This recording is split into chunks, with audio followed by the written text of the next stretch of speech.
Apakah bakat itu ditekankan dalam Islam? Jawabannya benar. Karena kembali kepada surat Al-Isra tadi, ya, yaitu setiap orang akan bekerja sesuai dengan sakilahnya. Kemudian yang kedua, di samping manusia itu mendapatkan tugas dari Allah, yaitu misi dalam hidupnya itu beribadah kepada Allah Subhanahu wa taala, manusia juga mendapatkan tugas dari Allah, yaitu sebagai khalifah. Khalifah di ini maknanya adalah sebagai pemakmur bumi.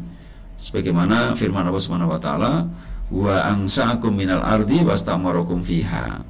Dialah Allah yang menjadikan kalian dari bumi atau dari tanah ini, dan Allah menjadikan kalian sebagai pemakmurnya, yaitu pemakmur bumi. Pemakmur di sini dalam rangka apa? Memberikan kebermanfaatan bagi makhluk Allah, bagi umat, bagi peradaban. Seseorang bisa memberikan kebermanfaatan maksimal dalam kinerjanya apabila dia bekerja sesuai dengan bakat. Namun demikian, bakat ditumbuhkan setelah iman itu tumbuh. Sebab kalau bakat ditumbuhkan, iman belum tumbuh, sangat berbahaya. Ya, sebagaimana Allah Subhanahu wa taala memberikan kemampuan bakat kepada Fir'aun memimpin, tapi ternyata iman tidak tumbuh pada Fir'aun, sehingga bakatnya justru membinasakan dia. Dia mengaku dirinya sebagai Tuhan, ya, mengaku dirinya sebagai Tuhan berlebihan, akhirnya Allah membinasakannya. Demikian juga bakat berniaga yang diberikan kepada Qarun, dia tidak beriman kepada Allah bahwa apa yang dia peroleh itu dari Allah Subhanahu wa taala. Karena apa? Ya, dia memiliki bakat ditumbuhkan, tapi tidak ada keimanan pada dirinya, sehingga Allah binasakan Qarun. Nah, maka bakat itu penting dalam pendidikan Islam, namun harus ditumbuhkan ditumbuhkan sebelum setelah iman itu ditumbuhkan. Jadi iman dulu yang terpenting sebagai fondasi yang terkait dengan ibadah kepada Allah, kemudian baru bakat. Dan apabila kinerja ini sebagai khalifah atau pemakmur bumi ini didasari dengan ikhlas, ya, terus kemudian kinerja yang dilakukan itu tidak bertentangan dengan syariat, maka itu sudah masuk ibadah juga dan akan diberi pahala oleh Allah Subhanahu wa taala. Kemudian merujuk kepada perkataan Ibnu Qayyim tadi, juga beliau mengatakan bahwa orang tua hendaknya mengetahui bakat anaknya dan jangan memberikan beban kepada yang bukan bakatnya, tidak akan berhasil. Terus kemudian kalau kita perhatikan sahabat radhiyallahu anhum yang harus kita contoh, sebagaimana perkataan Imam Malik bin Anas, beliau rahimahullah mengatakan, la yasluha akhiru hadil ummati illa bima saluha bihi awwaluha. Tidak akan bagus akhir umat ini kecuali dengan segala sesuatu yang telah membuat bagus umat sebelumnya. Siapa umat sebelumnya yang terbaik? Yaitu generasi sahabat radhiyallahu anhum. Kalau kita perhatikan terkait dengan misi hidup manusia, dua misi besar, yaitu untuk beribadah kepada Allah dan sebagai khalifah pemakmur bumi, maka kalau kita perhatikan para sahabat semuanya itu adalah taat untuk beribadah kepada Allah. Mereka memiliki keimanan yang luar biasa, tanpa kecuali semua sahabat.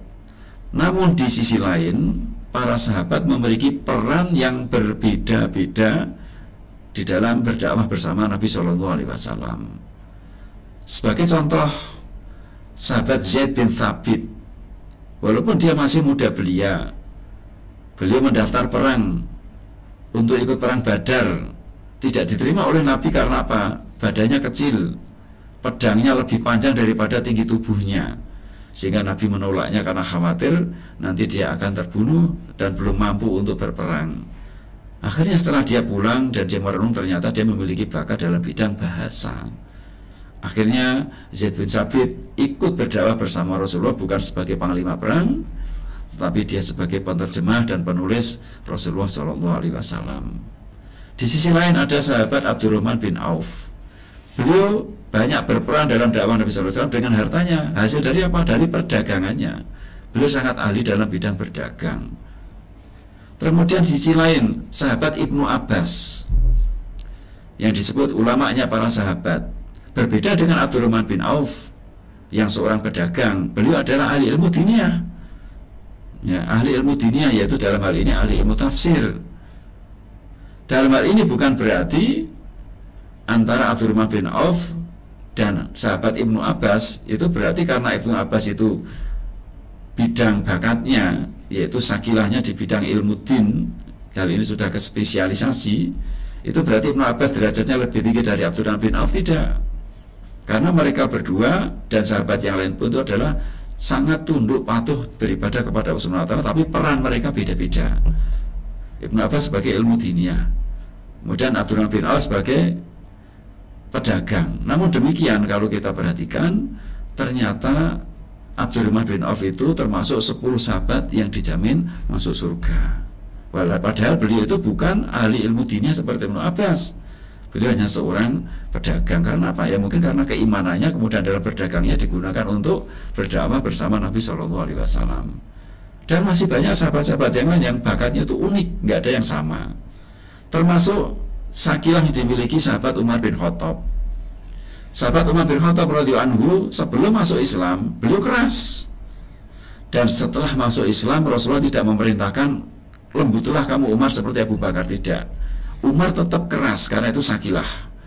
Namun sakilah sebelum masuk Islam itu tidak dikendalikan keimanan, tapi setelah masuk Islam sakilahnya Umar bin Khattab yang keras tadi dikendalikan keimanan, sehingga kerasnya beliau digunakan untuk berdakwah menegakkan agama Islam ini. Tapi sifat kerasnya tidak berubah, itu sakilah. Dan sakilah nggak berubah dari lahir sampai orang itu di akhir hidup atau setelah orang itu meninggal dunia. Ini tidak berubah sakilah. Termasuk Abu Bakar yang lembut, Utsman bin Affan yang pemalu, itu adalah sakilah-sakilah beliau. Dan unik, dan Nabi tidak memerintahkan mereka untuk menghilangkan sakilah tersebut, karena itu nggak bisa berubah. Hanya bisa dikendalikan dengan keimanan untuk dibermanfaatkan untuk umat atau untuk dakwah. Demikian, wa ta'ala alam bisawab.